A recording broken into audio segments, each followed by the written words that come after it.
Do'stlar, algoritm dahasida joylashgan sayqalga keldik. Sayqal ruschasi nima bo'ladi? Kommentariyga shuni yozib ketinglar. Bizani bilasizlik, borni boricha aytamiz, mazasini ko'ramiz.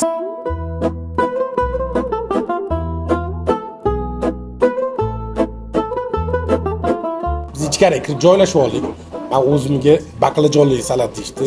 Ruschasi baqlajon uncha-muncha joy bilasizlar, qilish olmaydi. Mazasini ko'ribdim buni ham. Ammo o'zligini sayqal firmning salatiga yeyishga va'da etdim. Bu go'sht boshqacha narsa. Bismillah. Ammo sayqal salatligini qarang. Ichida hammasi qoni vitamini bilan tavba qildim. Boshlanishiga xustashi baqlajondan boshladik. Atak. Sinib ketdi lekin.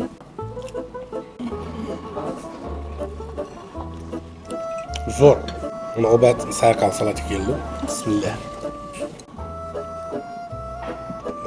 Aguriyni lekin ko'rinishi shu odam yegin deyapti. Bismillah.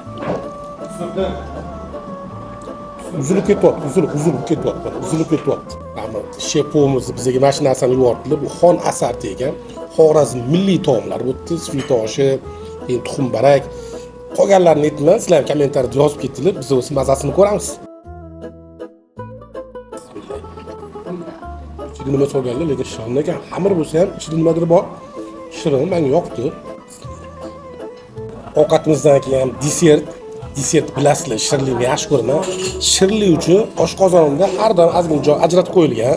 Dastur o'shaning uchun bizni fistashkali cheesecake hamma ovqatimiz zo'r, lekin bizani fishkamizni shu deyishyapti. Bismillah.